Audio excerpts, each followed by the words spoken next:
Welcome back, everyone. JAYBONE here for Smash This Podcast. Late on a Monday.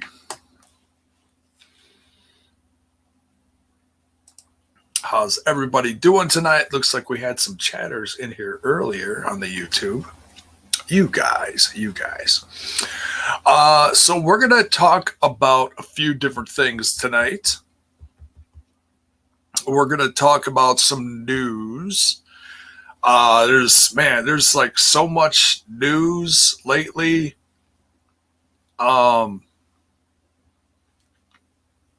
It's hard to keep up with it, and I don't do daily videos because I'll either focus on what I'm doing for this podcast, or if it's a TNI day, I'll focus on TNI stuff, or if I'm ahead of the game, then I'll do both and do a little prep here and there. But like today was all this.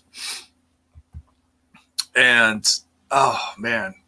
So, but before we get into anything, I want to give some love publicly to my lovely wife, Tracy, the Mrs. JAYBONE. 7 years married today, 11 years together. It's been a hell of a ride. Lots of ups, lots of downs, and pretty ho-hum day. We didn't really do much, unfortunately. I came downstairs here to get some coffee after I did some stuff around the house this morning, and I fell asleep for damn near 3 hours and then woke up and was like, well, do you want to do dinner? And she's like, well, let's just get some takeout or something. It's like, oh, okay. Then I go to look and find out that our favorite takeout place is closed on Mondays. And it's like, now what? So we were going to do Chinese, and that was out of the question. So she suggested a new place that I've been wanting to check out recently that came into the neighborhood. It's like 2 minutes away from the house. Is Teriyaki Madness. It's a franchise. You might have heard of it. I don't know where it's all at. But really good. Highly recommend it. Real simple, really good, great flavor. Like chicken, vegetable, and rice bowls and stuff like that. Or steak. You could also get like crab rangoons, egg rolls as a side. So it's kind of a Chinese place, but not really. It doesn't have a real Chinese feel to it, But like I grew up going to a place called the Silver Dragon on the north side of Milwaukee. And like that place was authentic. And you walk in the place and everything, the wallpaper, the decorations hanging on the wall from the ceiling, everything was authentic, So it's restaurants have changed over the years, but whatever. Anyways, so yeah, happy anniversary to my lovely wife and myself. Love her dearly. She is my rock, and she's been a tremendous support in what I'm doing. Lucky 7, yeah. Thank you, Eli Samuel. Appreciate it. Much love, everyone. Eugene Evans, what's up, man? So what else is going on? Okay, so check out the links in the description. There's buymeacoffee.com. It's like a tip system. If you want to tip one of your favorite podcasts, you can do so. There is a link for merch in the description. And I also set up new TNI merch off the same site. So TNI also has, cups, stickers, buttons, tanks. No regular t-shirts though. The tees are staying on pro wrestling tees until we, unless someone from the crew decides otherwise. I set it up specifically so that there's no t-shirts. There's tank tops because it's summertime. But when it gets closer to fall, we'll add stuff like, long sleeve shirts, sweatshirts, and stuff like that. And then for the next 2 weeks, there's 15% off over there. So go check that out. Yeah. Or, smash this podcast merch by all means. What else is going on? All the links for the socials are in the description of the video as well. The Discord, which I'm really not that active on. I'm more active on the TNI one. There's just more people over there. Haven't decided if I'm going to keep it yet or not, but I should. But I'm just haven't been on social media much lately. It's just one of those things. Thank you, Terrace. Thank you, Justin. Thank you. What am I missing? I am missing something.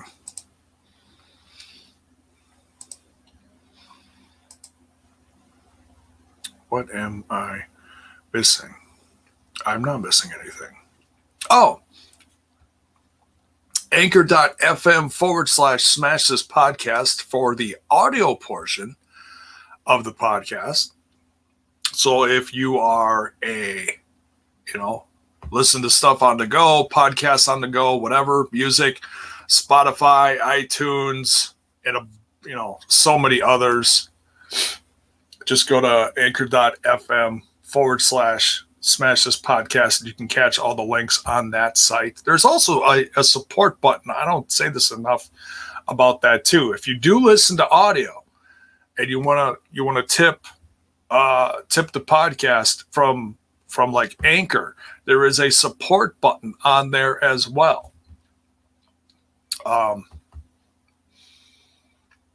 I think you can support the podcast for less than $1 over there. I forget what I set that up at. I don't talk about that enough. But anyways, so there's a lot of different ways that you can help support the show, and it's all greatly appreciated. But overall, don't forget to smash that like button, smash that sub button, ring that bell for notifications. If you're over on the Twitch, you can tip.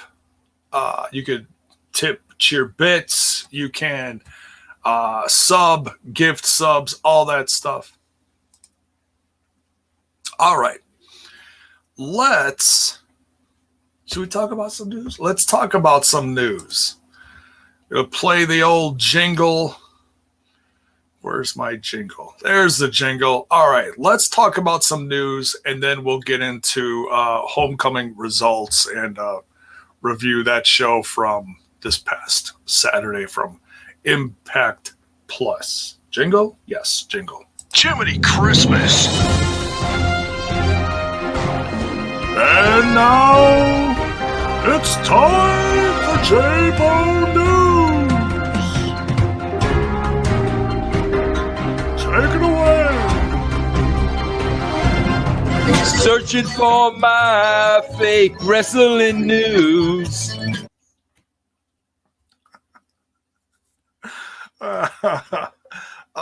The classic stylings of Vince Russo.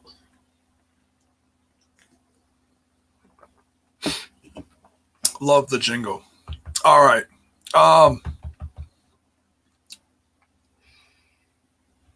right, what are we talking about first? Let's talk about AEW and CM Punk has been like all over the news, and I'm a fan and I'm excited about it, but I'm not going to sit on here like every hour of the day and talk about it. I try to pick my stuff to talk about here and there. I mean, if there's something like massive that's breaking, I try to get on here if I'm able to, but like I didn't talk about it for a few days, but here, let's catch up on a few things. So, the United Center show for the first dance apparently is sold out. That's what I'm reading here.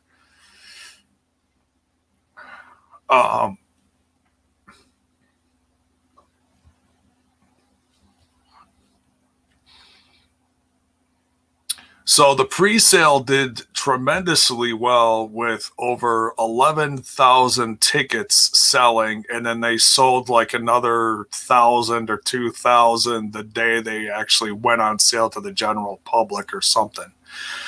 So it's sold out 13,000, and it's confusing to some people because you look and see what. Excuse me.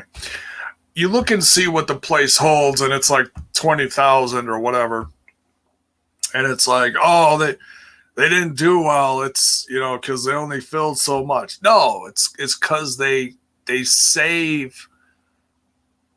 They have to take out so many, seats for production, for the stage and everything, and they're not going to put people behind the stage.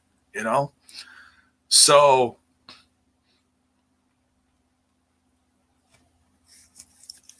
yeah, people forget that. So yeah, it's sold out from what I could tell, but I went to go just look and see like if it was really sold out, and it looks like there's still hundreds of tickets available. So I don't know if that's through like another market or something. I don't know what exactly.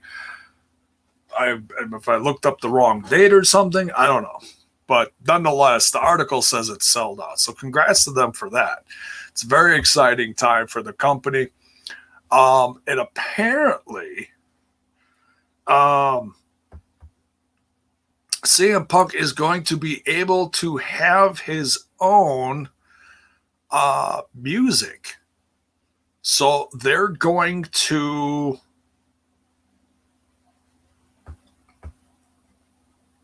They're going to license the Living Color song, Cult of Personality.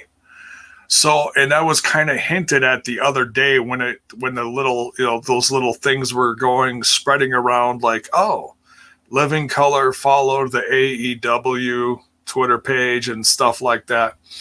Little things like that. So we'll see if that actually happens. If it does, I mean, like I said, I wanted the old school Ring of Honor music. That was me personally, and it's nothing against Living Color song. It's epic too, in my opinion. I'm excited about that. I just, if I had my own choice, that's what I would have picked. So,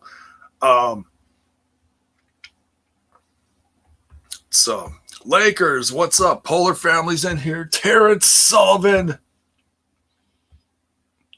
Mr. Impact Wrestling. What's up, Bill? How you doing? Swag fan. What's up?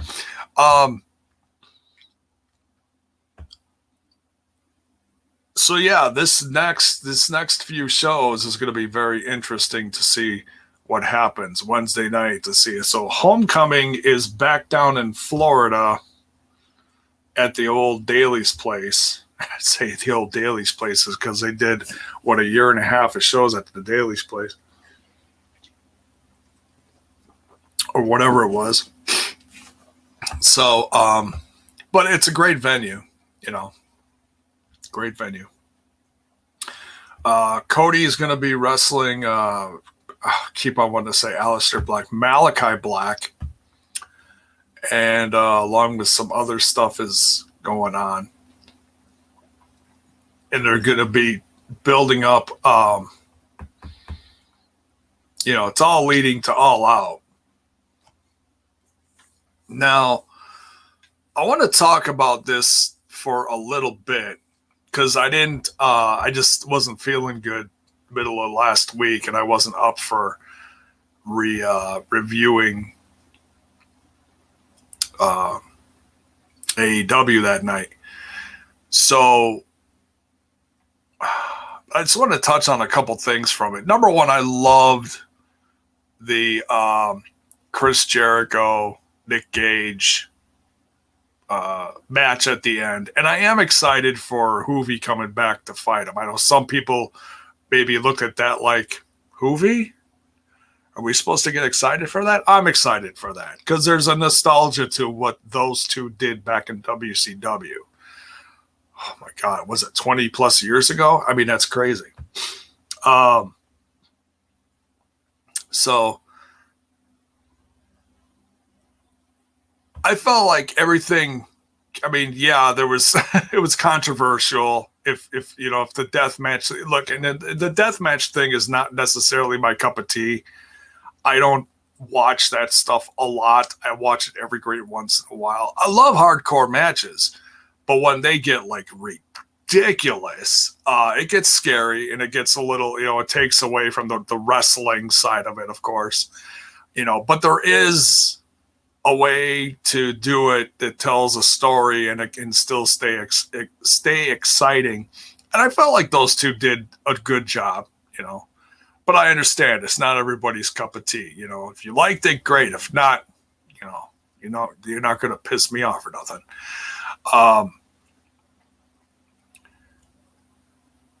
One thing that was confusing, because they've been building up this whole thing with Adam Page, him coming back, getting put in the running to face Kenny Omega. And they had the big 5-on-5 match. And I know a lot of fans probably assumed, I know I say that word, never assume. And this is why.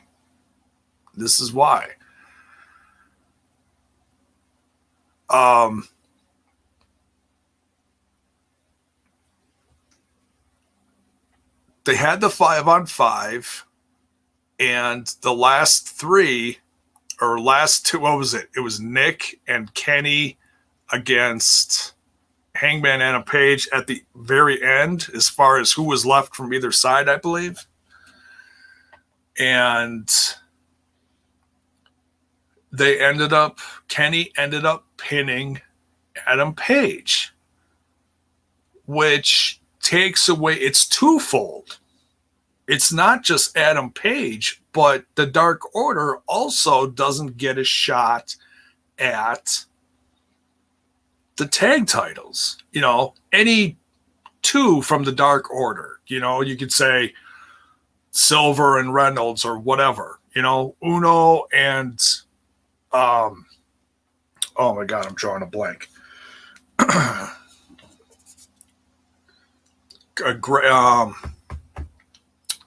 Gray. I can't think of his name. But anyways, so as soon as Page was pinned, I feel like that really took the wind out of the place. Like, the place is hype. They're excited with the, the looming stuff. Stu Grayson. Thank you, Critical Sting. Thank you. Stu Grayson. Jiminy Christmas. What flavor C4 are you drinking? This is frozen bombsicle. This is absolutely delicious. It basically tastes like an actual liquid bombsicle. Like if you had bombsicles during the summer and you go down and you get the different flavors or whatever, it's kind of a cherry flavor, sort of. That's what this tastes like.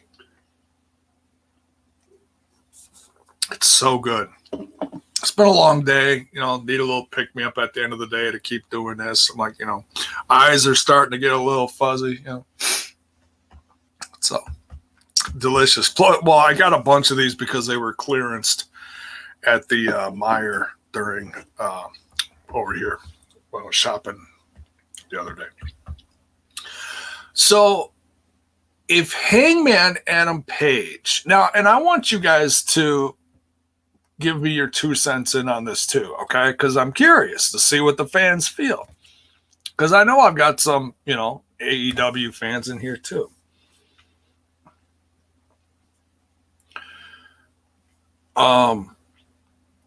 If Paige is out, what are they doing? Who are they going to throw in there? Now, I've heard, I don't know if I should say this.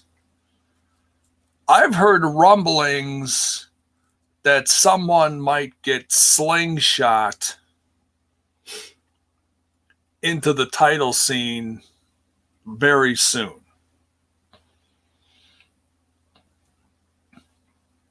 And I'm not 100% sure how I feel about that. I'm going to give you... Thank you, Lakers. Love you, bro. I'm going to give you a scenario, okay? Now, love or hate the WWE, I'm giving you a scenario, okay? So just bear with me here for a minute. And I was talking to the guys in the podcast last night. This was like behind the scene. This wasn't on the Patreon, the free family dinner last night. We were talking like for like an hour or two in the studio afterwards, and this is one of the things we were talking about. So when Goldberg came back, we'll just say a handful of years ago, give or take 5, whatever it was. Look, I'm old school WCW. I love Sting. I love the Four Horsemen. I love Goldberg. I love all those guys. Okay, it's, you know, that love goes way back. Okay, Goldberg was one of my favorites. I loved Goldberg like a lot of people that would love the WWF loved Stone Cold at The Rock at that time. Because at that time, I had no clue who Stone Cold and The Rock were because I wasn't watching it. I wasn't one of those flip-flop guys that, okay, I'm going to watch this for 5 minutes and watch this for 5 minutes. I didn't do that. Okay? To me, there was no wars. I just watched WCW. I was diehard WCW. And I loved Goldberg, man. I just attached to it. So when he came back, I was stoked.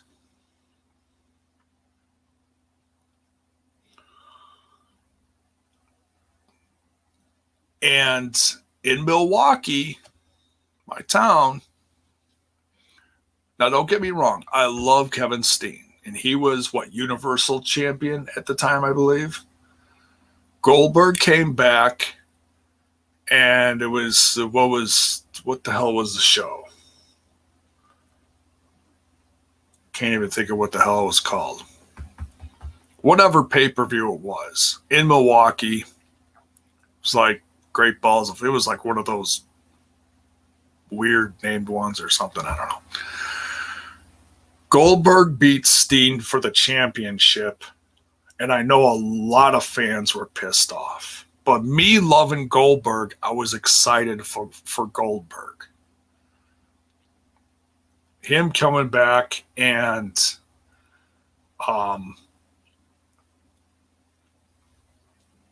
he beat Kevin Owens, and that led to Lesnar? Is that what it was? I forget. Unless that was later. I forget. But anyways, so that's what I'm comparing this to. What if someone, I won't say the name, I'll let you fill in the blank. What if someone comes back to wrestling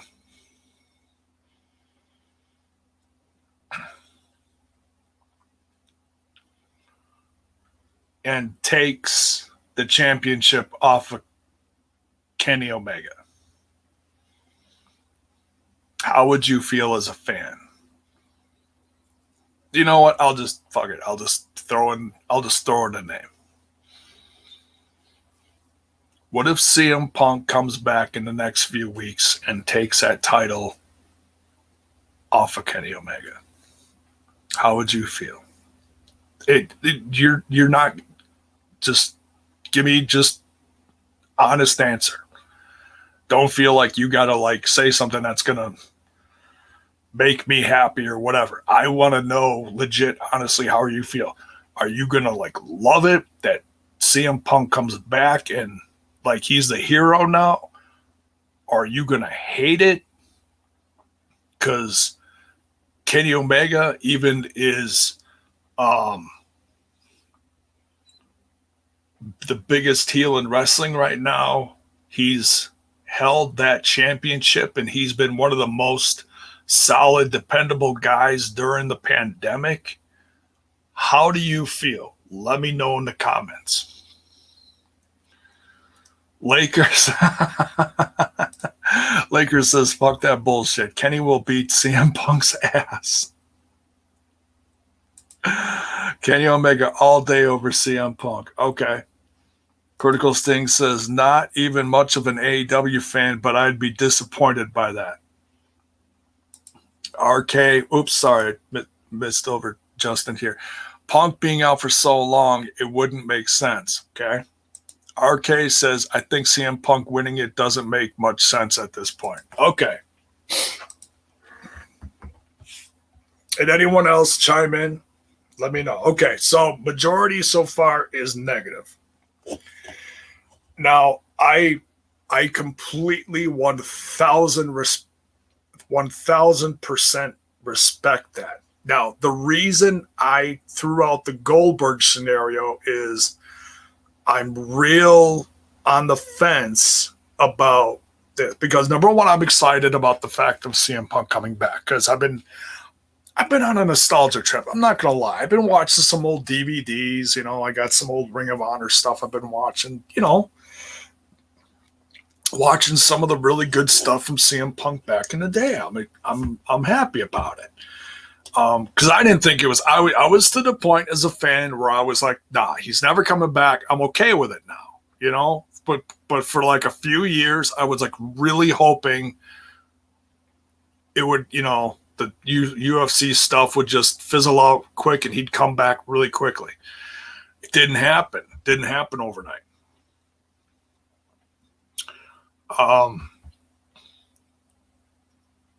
But if he came back and then, you know, just, and I don't know if it's, I wouldn't want it to be like a 2-minute match. I want to see a real match, you know, I don't want to see a go to sleep, boom, pin, win.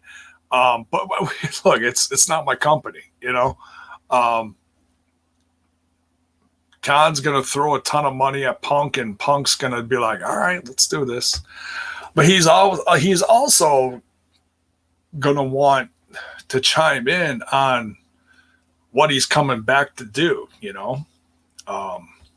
Yeah, Lakers says Omega has most definitely won me over. Oh, absolutely. I've been a fan of his for a good amount of years now, you know, New Japan stuff, Ring of Honor stuff, and now AEW, and he is absolutely, in my opinion, top 3, top 5 best wrestlers in the world, you know? And that's like, it's all a matter of opinion, you know? But I'm sure everyone's got their own, you know, top 3, top 5. But I know a lot of people I talk to would say that, you know? So I don't know. I'd be happy about it, but I'd also be scratching my head at the same time because I'd be feeling really, really bad about Adam Page because they've been telling such a good story, and then to completely go out in left field and be like, no, we're doing this. But how many times have we seen that in wrestling where, you know, the rug gets pulled out from underneath so-and-so's run or something like that, and they just change at the drop of a hat? It's happened a billion times in wrestling. So it's not like the first time it's happened, but it's, you know, I don't know. So yeah, I just want to get your opinion on that. And if you're watching on the replay, please please drop it in the comments and let me hear your honest opinion on what you would do, how you would feel. I hope I'm wrong, but I'm hearing little things. So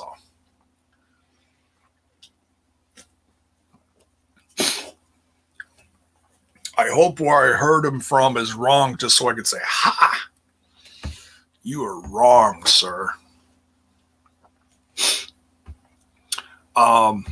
Yeah, I mean, the first person that called out Punk was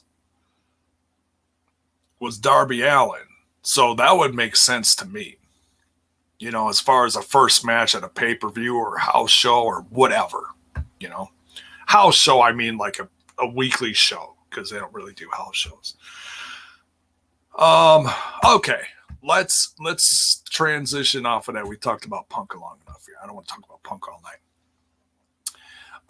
Leo Rush gave an update on his rehab status. It's been 3 months since he's been in rehab now, and he says, let's see. Okay, so it says, every single day for the last 3 months, I've been in rehab, working harder than ever I have before.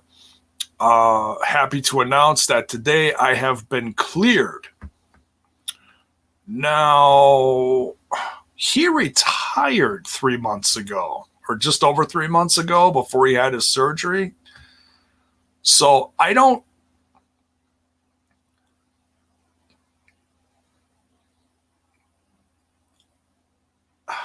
you know, he said he retired from wrestling. But, you know, people retire and come back all the time. So, you know, I'm not going to be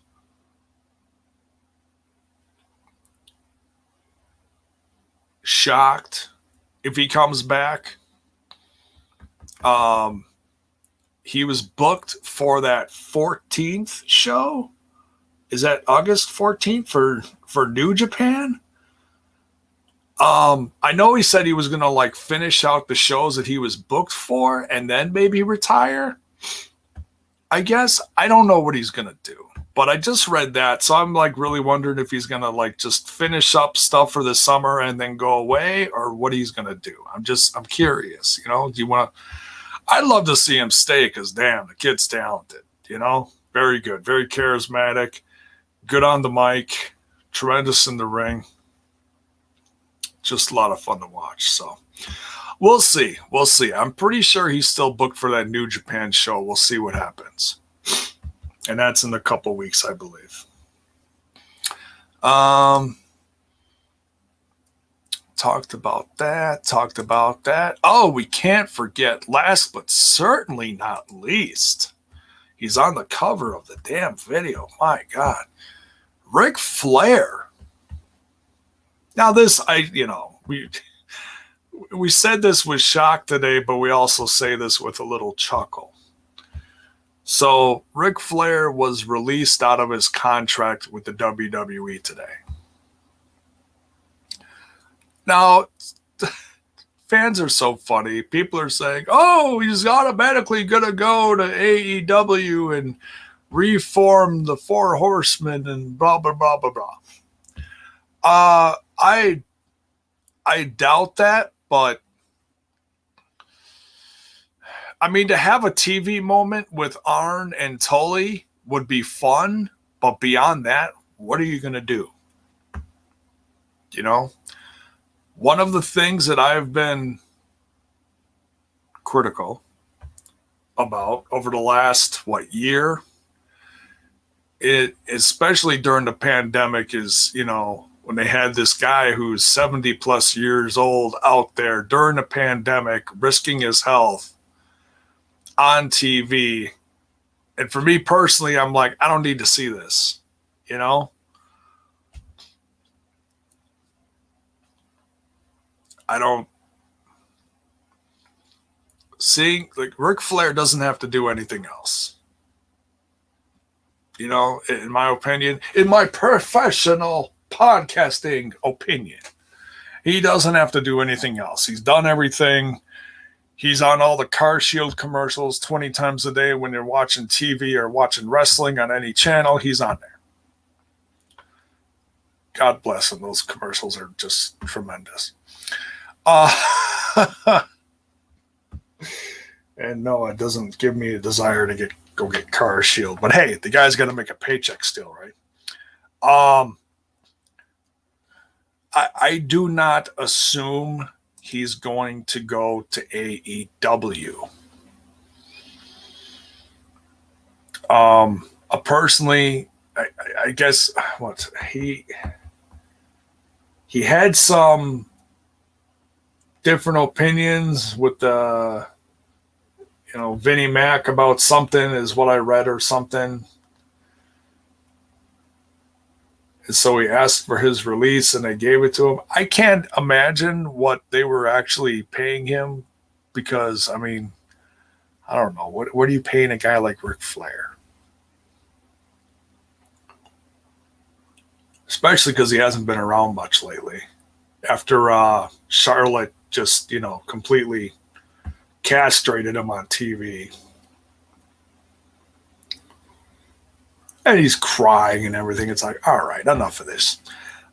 So, do I need to see him on another brand? No. But what do you think he's going to do? Is he just going to go home and do his Car Shield commercials and plug other stuff? Or do you think he's going to end up going to AEW? And, I mean, I'm not saying he can't. I'm not saying he's just not the Ric Flair from like 10, 20 years ago. He's just not. No, I don't think he'd go to Impact. He's got no reason to go there. The only reason he went there before was he needed to pay 20 ex-wives alibi, or alimony, excuse me. Alibi. He's got an alibi for everything he did. No, it's the alimony. Alimony will get you. No, if he goes anywhere, I'm sure he'll go somewhere for a big payday like AEW.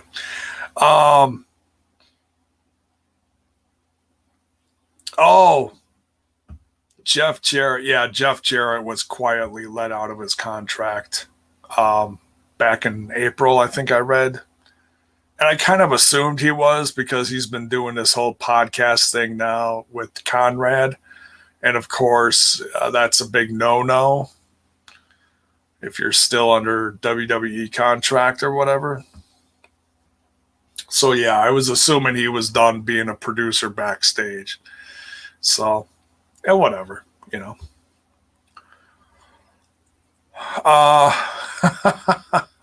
And no, I don't think he's going to kick up the Global Force anymore.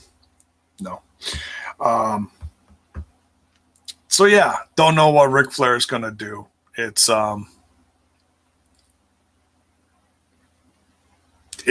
just been one of those weird few weeks where you hear these names getting let go and it's just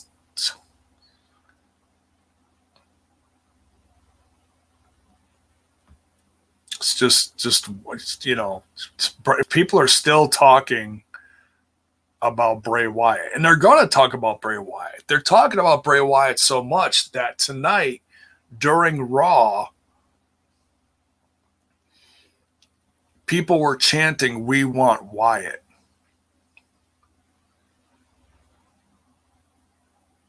They were also, before the show even started, they were chanting CM Punk in Chicago. Of course, it's Chicago. But obviously fans voicing their disapproval of all the news they've been hearing lately. You're getting rid of this guy who's a favorite. You're getting of this guy who's a fan favorite. The fans are going to turn on you. Tonight is evident. Apparently, I read a headline basically saying that they did it throughout the whole show. But that's Chicago, Good old Chicago. Milwaukee had a house show. I didn't hear any headlines about that. other than someone from the Bucks got a nice pop during the show because they brought him out and the crowd popped for him. Portis, someone from the championship team. Chi-Town, yes.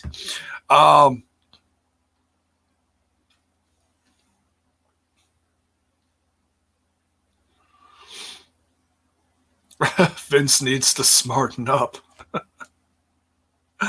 Yeah, well, Vince is one of those guys. He's got too many people in his ear. You know, it's been like that for a while. You know, it's almost like he's not even making his own decisions anymore. It's crazy.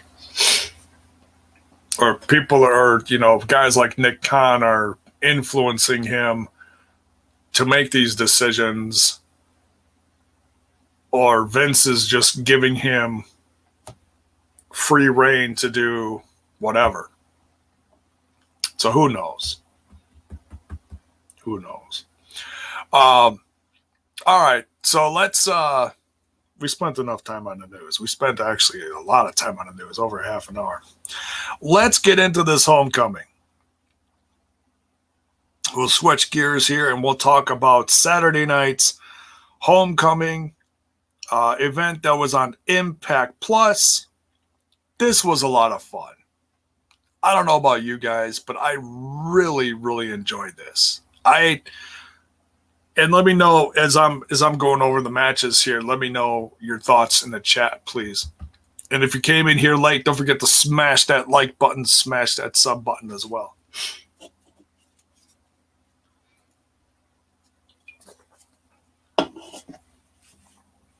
But yeah, this was a ton of fun. And I really didn't know, like, I wasn't that excited about this because we really haven't seen a lot of intergender wrestling since Tessa was around. So it's been a while. You know, we've seen little things here and there, but not much. Oh, quick question here from my favorite nephew, Paul. Uncle, you think Bray joins us in Impact? Honestly, I think there's a really good chance that he could come to Impact Wrestling. Honestly, I do.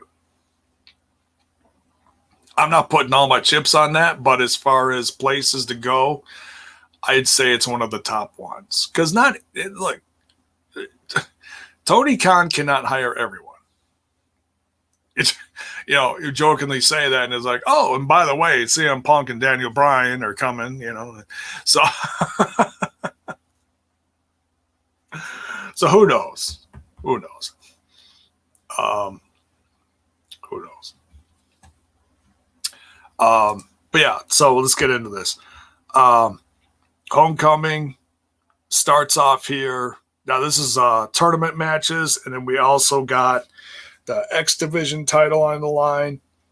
And then we also got a surprise match from Willie Mack versus Deonna. Now, I don't think this was an advertised match, but if you looked at the card on the fight TV description of the event down below, it was listed on there. So I was like, okay, are we getting a surprise match? Because I don't remember them advertising that. If I missed it, let me know in the comments. But to me, that was a surprise one. So like Fight TV knew about it, but they forgot to advertise it to everyone else or something. I don't know. Let me know. But we'll get to that. I don't want to get too far ahead. Oh, and of course, then there's Eddie Edwards versus Morrissey. But we'll cover it all.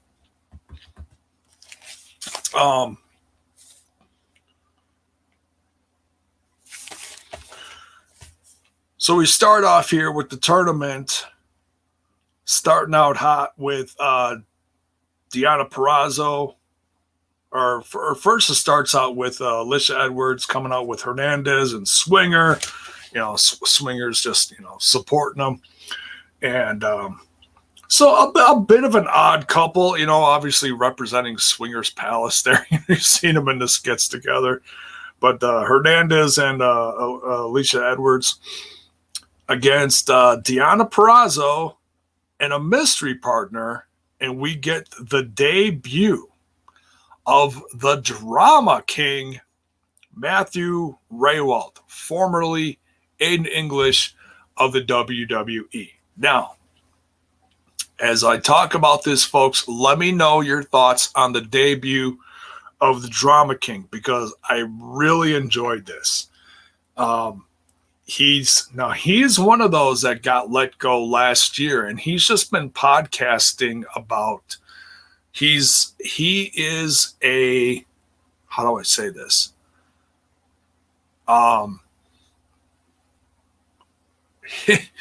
He is a liqueur like expert. Oh, excuse me. Oh, sneeze out of nowhere. My goodness. He knows a lot about whiskeys and liqueurs and stuff like that. And he's got his own YouTube channel. And I watch it every once in a while just to see what he's talking about, because I'm not a big, liqueur guy, but, or whiskey guy, but every once in a while, just, see what he's talking about.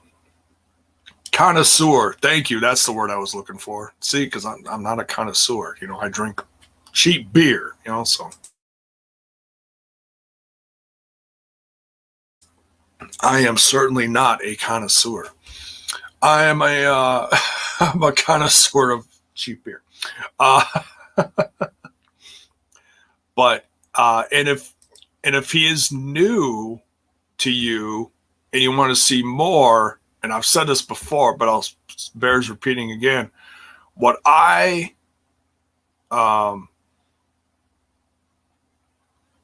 recommend is go look up on YouTube or wherever, go look up his early stuff from his solo stuff in NXT before he got put into Vaudevillains tag team.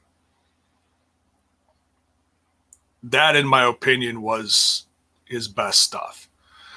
He did a little bit of that on the main roster, but then he got put with, who the hell did he get put with? Miro? Rusev or whatever? God, it's fuzzy. I don't remember. But his solo stuff in NXT before he got put with the Vaudevillains is really good.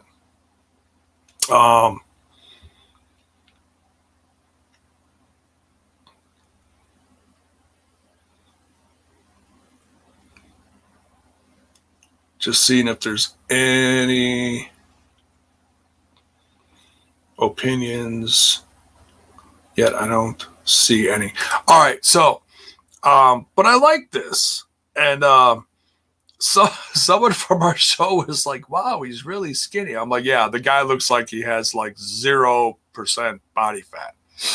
Like, he's toned, he's very muscular. He's just not big muscular, and he's tall, he's white, he's kind of lanky. And I was like, but he is married to a Guerrero. So, he's married to Eddie Guerrero's daughter, Shaul Guerrero, and they live in Chi-Town. They live in Chicago. So they win in the debut here. It was a good back and forth match. I really feel like Edwards and Purrazzo really were working well together. Even Hernandez and Matthew Rehwoldt. Because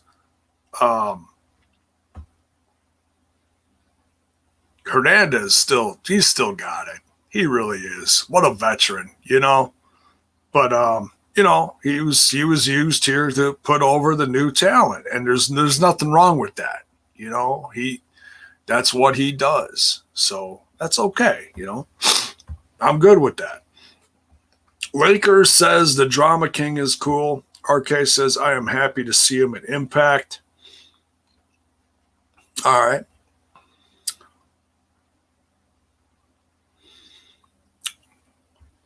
Uh, Hernandez, yeah. So that kicks off the tournament here. What do we got next here? Jordynne Grace and Petey Williams versus Chelsea Green and Mack Cardona. Now, I didn't want to assume, there's that word again. I didn't want to assume either one of these was going to win because Chelsea's got a bum wing here. She's got a broken arm. She's got an arm in a cast. So I didn't want to assume anything. I was still excited to see it, but knowing that she's probably not going to do much after this set of tapings, I mean, I could be wrong. But I have no clue what she's going to put herself through. She keeps on breaking her arm, which is not good. It's not a good sign for the future. But, I mean, it's still exciting to see her back, but what is she going to do then? Yeah, I don't know. We'll have to wait and see. And I feel bad for Matt because I know he was so excited to work with her. I feel like Impact really shouldn't have cleared her. Why did you clear her? Because now she just had surgery again. I don't get it. So it's bittersweet, I guess. Jordynne Grace and Petey Williams come out there with the chainmail, in a kind of homage to Scott Steiner. So that was fun. Great match, though. A lot of fun. But Mack Cardona and Chelsea Green win this one. And then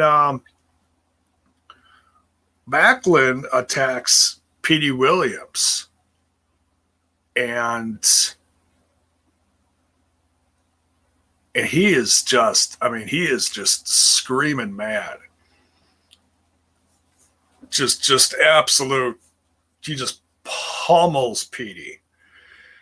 And if you saw the promo, now I don't know if it was an exclusive or where it was. I forget where I saw it. It's on the social media somewhere. Basically, he's coming. Oh, it was after the next match. That's where it was. So Macklin says he's going after the whole X division. So he eventually is going to go for Josh Alexander. He wants that X division title. And I'm fine with that. I'm glad they didn't just bring him in and had him go straight after the title. I'm glad he's going to work his way through the division or whatever the plan is, but at least they didn't, streamline him right to the title. Next, now this was interesting. We had Tommy Dreamer and Rachel Ellering, very interesting tag team. And they both came out in Road Warrior makeup. Obviously, homage to, both fallen Road Warriors. Ellering, of course, her dad worked with them. So there's that closeness. So they both got makeup on. And Brian Myers, now this, see that's why I really liked this event, because it was a mixture of some really good wrestling and some really fun intergender, just goofy ass moments. So the comedic moments just had me rolling here. Hey, Mark's in here. What's up, brother? So Brian Myers is like, all right, so who did you pick? Who's going to be my tag partner? And Sam Beale's like, oh yeah, we got this. He introduces Missy Hyatt. Missy Hyatt from like way back in the day, like back before I was even like watching WCW, or I don't even know what, I guess was what the brand, because it went from like NWA to WCW. I forget what it all went back and forth to, way back then. But I know, she was a manager to so many. I think even like Tully Blanchard at one time or something like that, unless I'm thinking of the wrong lady. But yeah, so many back in the day. And so she comes out and she's got just regular clothes on and this big old bag. And RK says he watched Missy Hyatt on video way back when. on your VCR, right? But I mean, she looked great. She looked great for her age. Botox is a lovely thing. But she obviously wasn't dressed to wrestle. And she goes, "I'm not a wrestler. I'm a manager." And she kept saying this. And I'm like, oh, God, here we go. So she takes off her heels and she's standing on the apron. And she... oh, God. Poor Missy Hyatt. So she really didn't do much in the ring of anything. And then ends up just leaving the match. And Brian's like, I'm tagging you in. Come on, do something. And so, yeah, I can't wait to see Thursday what Myers is going to do to Sam Beale because of this. I don't know if this is going to be an ongoing thing where they keep bringing back these classic girls to just get a pop or a laugh for the sake of just the reaction of Brian Myers' reaction, or Sam Beale's idiotic moments, whatever. We'll see, but it was funny. I was okay with it. I kind of was like scratching my head because it's just one of those that, yeah, you never hear about her. It's not like Sunny where, her name's in the news every other week, like, oh, she's drunk again, or oh, she's in jail again. Oh, she got pulled over for DWI or D whatever, again. DUI. So she's been relatively quiet. So that's not a bad thing. It's just funny. But yeah, Tommy Dreamer and Rachel Ellering wins with a Doomsday Device classic nod to the Road Warriors. And then the Macklin promo says he's going after the X Division. And that was just within the first hour. So that was a loaded first hour.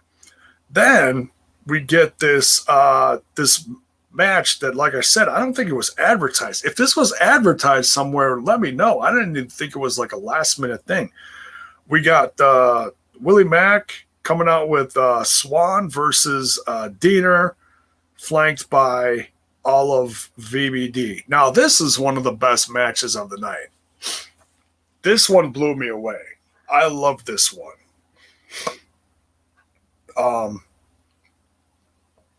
I don't know if this is going to continue, but I love this.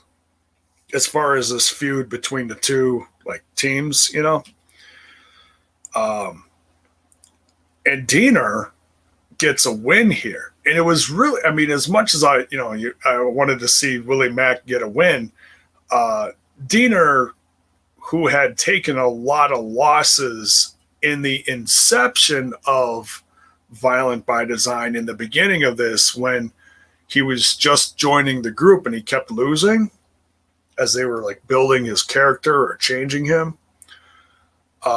It was really good to see Diener get a solid win. Now, granted, there was some shenanigans, but it was a lot of fun. Really good match. Great for these two.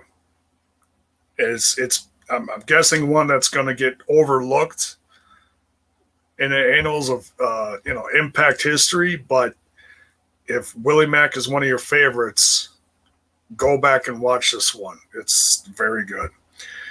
Deonna Purrazzo then coming out with the Drama King, Matthew Rehwoldt, versus Matt Cardona and Chelsea Green. So we're in the next round here. I completely skipped over a match here. My bad. The last match of the first round is, I am so sorry, Rosemary and Crazy Steve versus Fallah, Bahh, and Tasha Steelz. Now, I loved this. This is one of my favorite intergender matches of the night, just because Fallah, Bahh was so, like, I don't think I've heard Fallah, Bahh so charismatic as he was here with Tasha Steelz against Decay. He was absolutely hilarious. He was with the whole and then the crowd was just as into this as much as it could be, with the whole they were just reacting to everything that Decay was screaming, like, I'm gonna bite his face off. Crowd would chant, bite his face off. And I even said on the Sunday dinner, when I was talking about this a little bit, I didn't want to give a full review because I wanted to do it on here. But one of the things I talked about was the chants. The chants were so, yes, Lakers. That's another one I was going to mention. I'll get to that in a second. I'm like, if they don't make a bite his face off t-shirt, I'm going to make one and I'm going to sell it. Because I just thought it was like, put bite his face off on one side and clap, clap, clap on the other side, or something goofy like that, because I just thought it was so damn funny. And so they would chant, bite his face off, and Fallah, Bahh would go, no, no, no. And he kept reacting like that. And then they were biting. They were, they were biting their opponents like all over. It's hilarious. The arms, face, head, whatever. And then the next chant was, taste like Bahh. Like Lakers put here. Yeah, hashtag taste like Bahh. So that was another funny moment. I was like, oh my God, really? Now, I feel like even though they lost here, I felt like the Fallah and the Flava were really a lot of fun together.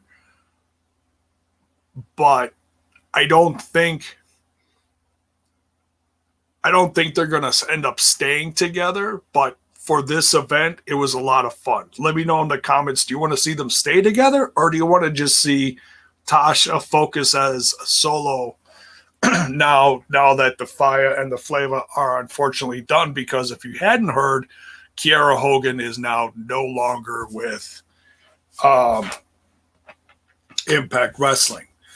But now, see, like, she was part of this event, and we really haven't seen true fallout from them losing yet. They just got swept right into this tournament, and Kiera Hogan was just kind of like, hey, whatever, and kind of walked away. We haven't seen a true big interaction between Tasha Steelz and Kiera Hogan yet. So we got to wait and see if we're still going to get something like a last final match or something. I don't know. Got to wait and see. Solo Sasha says, Mark, please. Lakers says he loved all this. We love Fallah, Bahh. He is a fan favorite. This was absolutely a shining moment for him. I wish he could have gone farther in the tournament, but man, like, you know, we're giving him, I don't know how much time to talk about here. It was a lot of fun. Mark here says, much as I adore Fallah, he would be holding Tasha back at the moment. She has main event momentum if they do her split with Kiera correctly. Yeah, totally agree, dude. Totally agree. Totally agree, brother.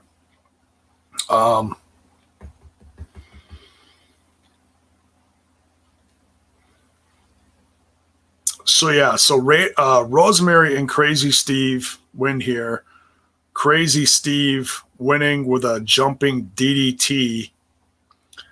And man, this was so much fun. This was just a blast. Okay, so then Macklin has the promo we talked about. Then Mack versus Deonna happened. We talked about that. Okay, now round 2. Now we're back on track. Bahh. Deonna Purrazzo and the Drama King, Matthew Rehwoldt versus Matt Cardona and Chelsea Green. It was fun seeing Deonna Purrazzo and Chelsea Green in the ring here finally. Chelsea really didn't do much though. She was pretty limited. Even in that first match with Jordynne, there was only so much they could do.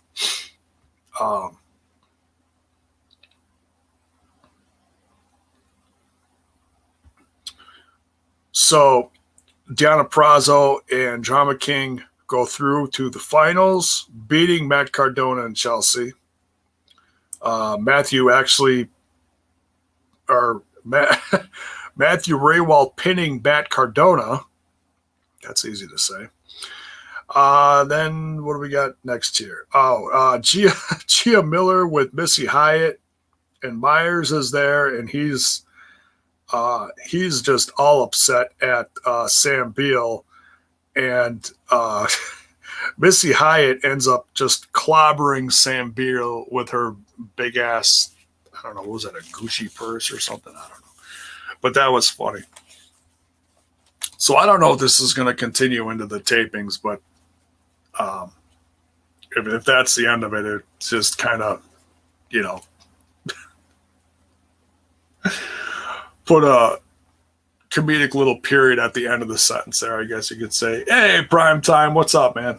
Good to see you here. Hey, Hakeem, what's shaking, dude? Yeah, critical sting. Yeah, she knocks him out with the purse and then says, "You stupid Mark." Yeah, that was funny. As he's laying there on the ground, holding his head. Let's see here.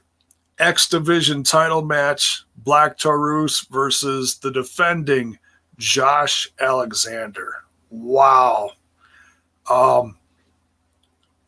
These two worked so hard that Black Taurus ended up getting like one of his horns on his mask, like broke off or bent or something.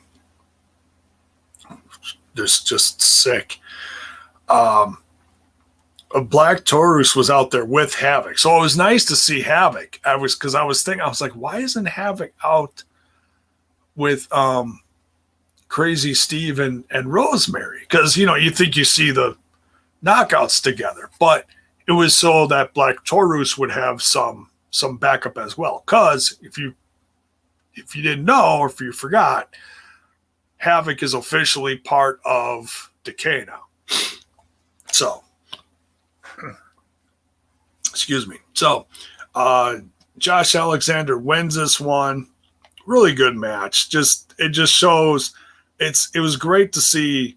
I didn't think that Black Taurus was gonna win this one by any means, but it's still a match that I know a lot of people wanted to see. They wanted to see Black Taurus get that shot at the X Division. So, really excited. Here, Lakers says, Show Stealer was the Impact Wrestling X Division Championship match. Wow, just wow. Yeah, it was. It was. I mean, like the singles matches that were not part of the tournament, they all had their own special place in this show. They all did great. Like I said, Deonna versus Mack was shockingly. I mean, not that I didn't think that they were going to have a good match, but it really stood out in my opinion. You know, just like this one did, and the main event was great too. So, all the singles matches that were booked for this were all special in their own thing too. Prime Time says, did I miss the news? Yeah, we covered news in the first 45 minutes, half an hour to 45 minutes of this video. So you hit the rewind button when we're done here or whatever. So yeah, we talked about updates on the AEW dates, some CM Punk news. We talked about Ric Flair and some other stuff. So there you go. But yeah, just so much news. My goodness. Depending on what you're looking for, it's almost overwhelming. There's just, in a time of the summer when you wouldn't really think that there is a lot to talk about, there's been just so much just out of nowhere, just crazy.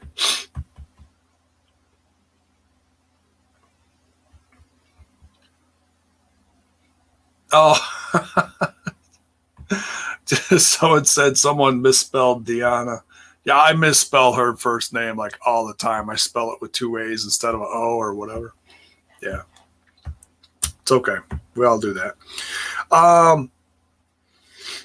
So yeah, Josh wins here, defends successfully. Great match.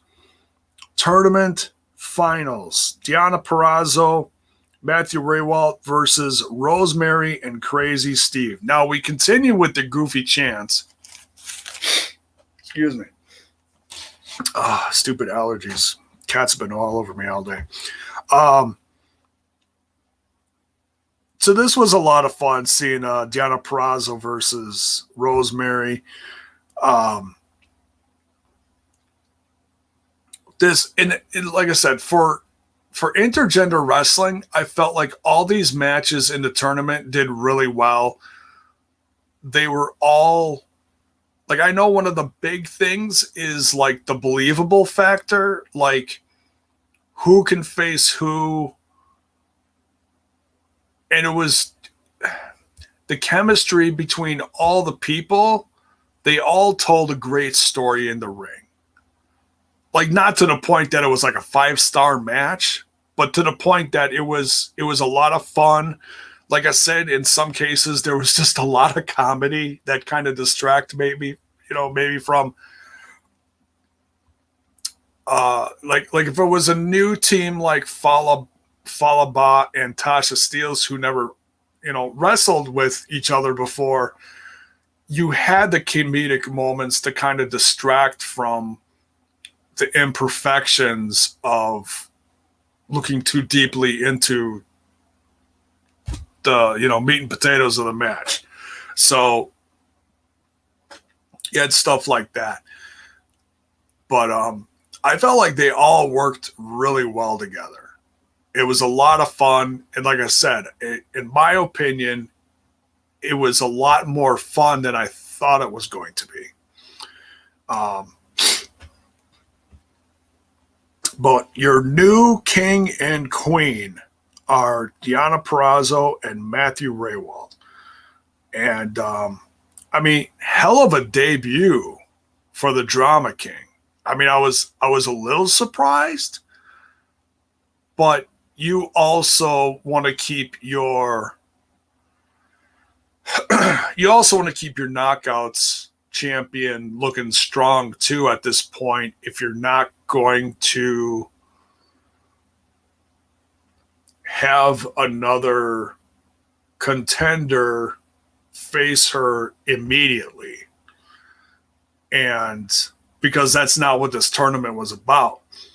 So it made sense. And it also put over how good Matthew was, Matthew Rehwoldt, the Drama King. So, are we going to see these two stay together? I don't know. like I don't want to see the intergender stuff all the time, nor do I want to see them make like a title out of it. You know, I don't see that happening. But for what it was worth, it was a lot of fun, and there was enough people on the roster to where it was okay, you know. It was just a lot of fun, you know. And let me know what your thoughts were in the comments. Yes, long may she reign. Absolutely. Oh, stupid allergies. I'll wrap this up soon.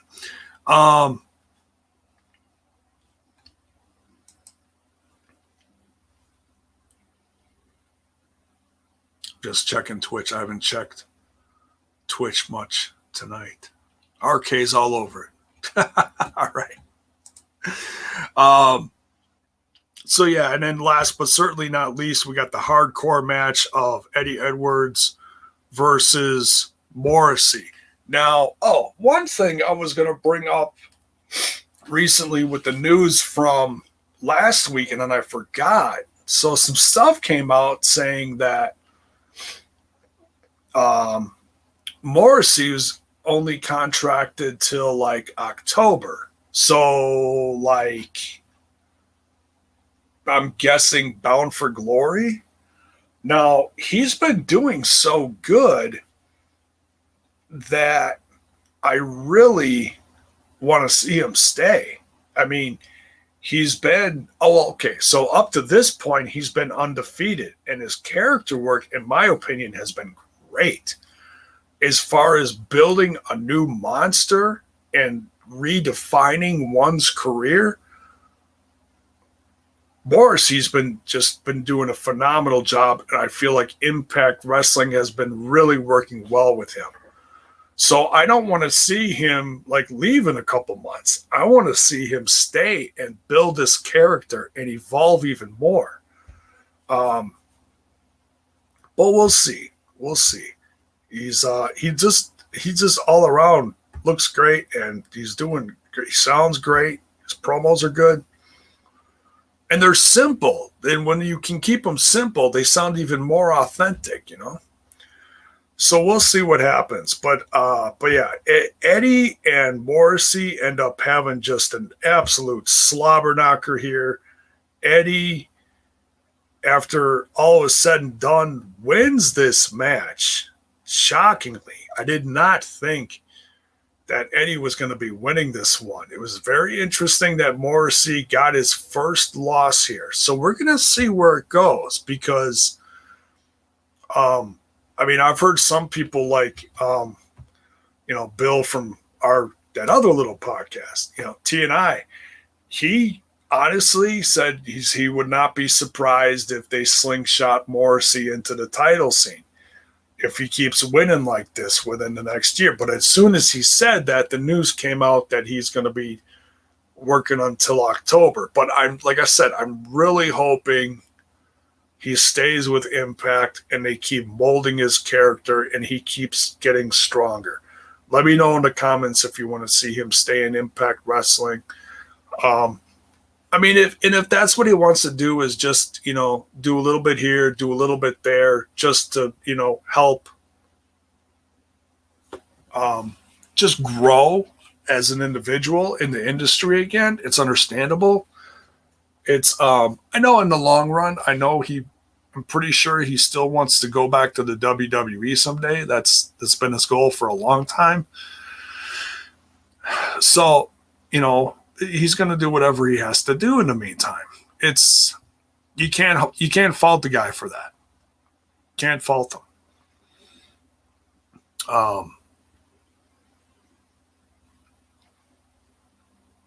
Eddie Edwards is our guy. Yeah, he is. I mean, he is absolutely one of the heart and souls. He is one of the heart and souls of the company. Mark says, can we talk about Morrissey's back? Needs to put a singlet or a shirt on that dude. Laker says, I hope he's not on the juice. Shaking my head. Yeah, I hope he's not either, because that's not going to help him in the long run.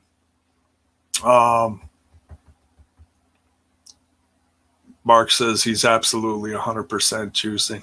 Well, I've seen certain things on his body that look like puncture marks, like when you do get because I've seen steroid usage before and the marks they leave behind, and I've seen those marks on him, and I'm kind of like,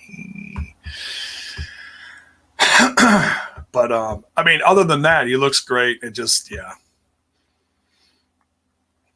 I've seen what steroid use does to people. Hell, I just watched the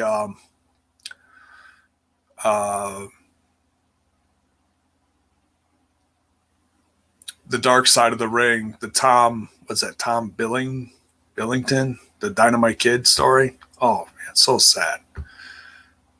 Guy just lost his damn mind doing so many steroids and injuries to his. Oh, he just destroyed himself. Just absolutely destroyed himself and his family too. My God. And you know, a guy like Morrissey is trying to come back, and I don't want to see him, you know, reach a certain point and then downward spiral again because of things he's trying to do to himself to improve himself, when in the long run he's just going to hurt himself, you know, or the others around him. You know, I hate to see that. Primetime says he hopes that they re-sign him. Cass, yeah. Kaz XL, or in this case, W. Morrissey, yeah. Yeah, hard AF. or in TNI's case, cowbell AF. I'm working on that design. It might take a while, but we'll see if we can get that one. I don't know. Or maybe I'll do TNI AF or STP AF. I'll just do a whole line of AF merchandise. I don't know. We'll see. I think that'd be funny.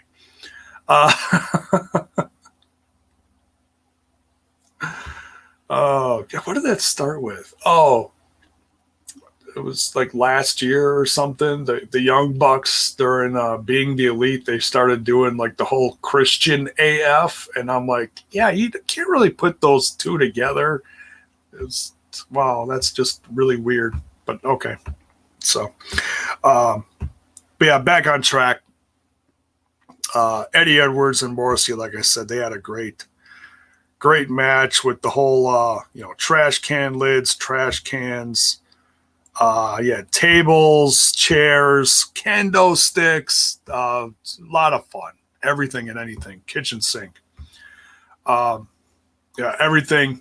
It was one of those where it was the other side of extreme where, you're not doing the whole GCW Nick Gage thing. You're not going to see light tubes and, Domino's ads, pizza cutters, the usual stuff. So it was hardcore without getting, God, what are they doing? Cringy stuff. So, and I was okay with that. I was all right. But yeah, Eddie Edwards got the win here. Like I said, it's going to be very interesting to see where both these guys go from here, especially Morrissey, as he was on such a winning streak leading up to this point. So,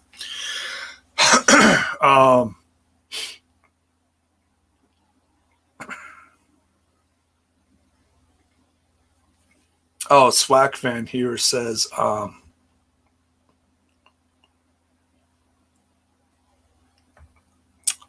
Tony Atlas talked about steroid use. He said people overuse it or don't know how, and it makes it dangerous. Yeah, I mean,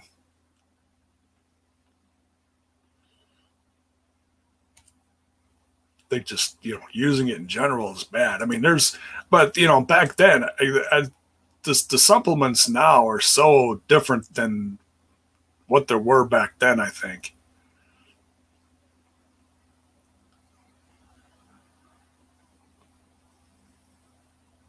So, yes, Eddie Edwards is Impact Wrestling.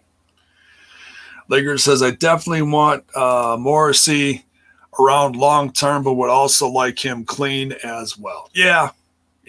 Clean, healthy, whatever. Yes, all of the above, right?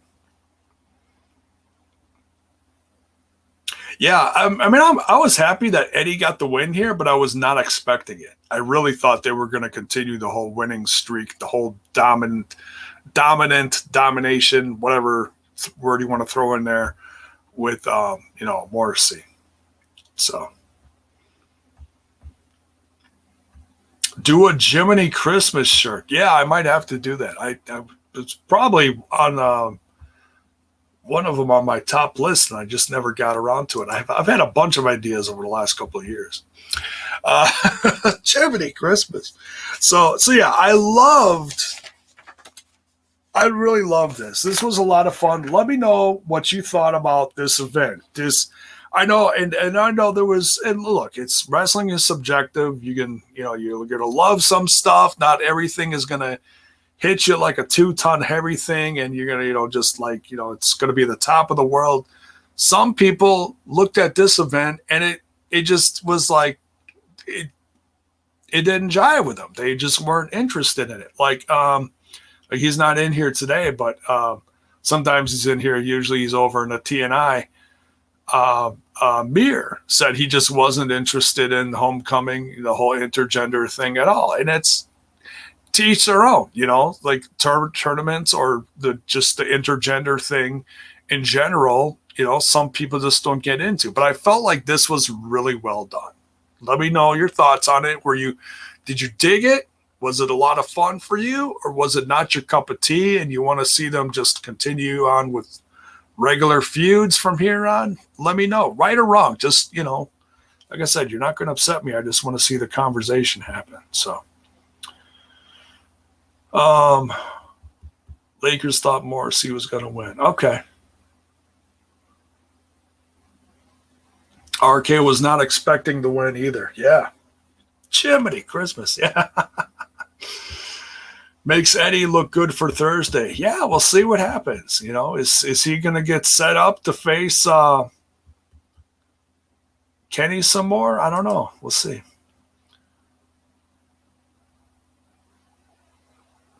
Primetime says that match with Jericho and Gage was off the chain. It was pretty wild, hey? I mean, for an arena setting and as extreme as it got, that was really something.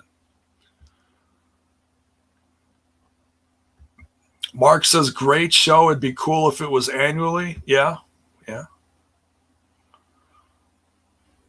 But you are also a fan of intergender wrestling. Okay. Lakers also wants to see it back next year. Justin Miller says annually for sure. Yes, Lakers here. Perfectly said. Yes, love intergender wrestling when it's done correctly. Yeah, like you want to see a good wrestling match. I don't want to see some dude out there just, clobbering the shit out of a woman. To me, that's not a match. To me, that's not helping wrestling. That just looks bad. It's just, And you want something believable too, or at least close to believable, So, but yeah, and that was a great thing about this homecoming event. You saw all different sizes. It wasn't all just huge dudes and tiny women. It was a little bit of everything. You saw big dudes, little dudes, bigger size, muscular women, and some smaller women. It was everything. So there was no teams on this tournament that were like, in my professional podcasting opinion, that really stood out from the rest on this. You want to, like, in the long run, after you knew who was all out there, you could say that maybe the winners of the tournament, Matthew Rehwoldt and Deonna Purrazzo, knowing the dominance, especially of Deonna Purrazzo, but the mystery of the Drama King in there and not really knowing anything about him is going to throw off the whole rest of the tournament because they're not ready for him. He can go out there and do whatever. You're not going to, like I said, you're just not going to be ready for it. So props to them for winning this, though. pretty cool. Let me know your thoughts. So that's going to do it for this one. Oh, look at that. Wrapped it up in about an hour and a half. Amazing. With the news and homecoming review and everything. So yeah, sorry I missed the last AEW, but we did talk a little bit of AEW stuff in the beginning of this. I will catch the next one. Crossing my fingers on that one. It's their homecoming. All these homecomings. It's weird. GCW has a homecoming coming up too or something. Or I don't know. All these high schools starting again soon. They'll have a homecoming. No, I'm just kidding. But yeah, but AEW looks like it's going to be a lot of fun. There's one more AAW before the, at least I'm pretty sure there is tomorrow, before the pay-per-view this Saturday, which is Savages and Kings, or Kings and Savages, whatever it's called. Fred Yehi and a mystery opponent versus Eddie Kingston and a mystery opponent is the main event. It originally was supposed to be 1v1, but that got changed. We may talk about a little behind the scenes why that got changed. We'll see what happens. We'll get Trent into that conversation. He knows. But if you're in the area, get your tickets. It's going to be a lot of fun. Melanie Cruz is going to be facing AK-47, Allison Kay, along with let's see. There's a heritage title match. I think there's it's like a 4-way. I think. Along with there's going to be. I mean, the talent that's been coming through there has been so much fun to watch. It's, and I used to not pay much attention to indies at all.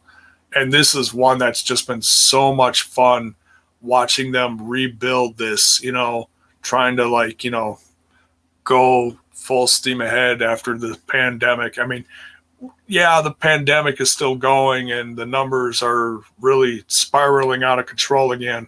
So let's just cross our fingers and stay safe and hope that we keep wrestling and all our events intact, because the way it's going now, we're going to lose it all again if we don't smarten up real freaking quick.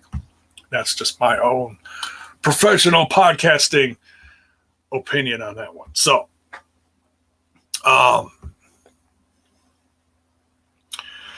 yeah, we'll see what happens. But yeah, keep an eye out for all that. And then, of course, Thursday again, we get the number one contender battle royal to see who is going to face Kenny Omega at Bound for Glory. Don't assume anyone on that one, but it looks like it's going to be a lot of fun. We'll see.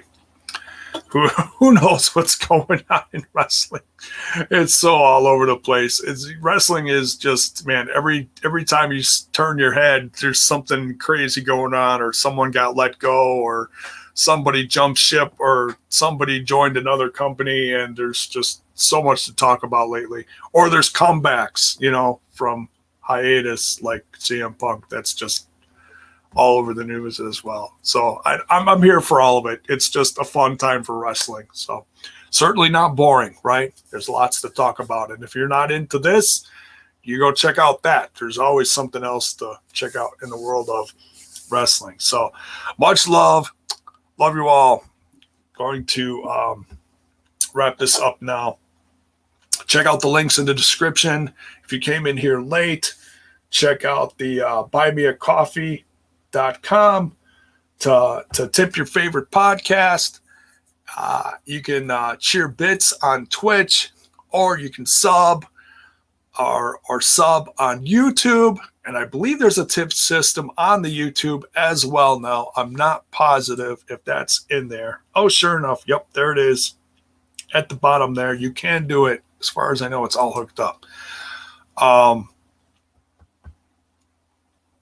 It's very similar to how it is on Twitch. What else? The merch sites down below.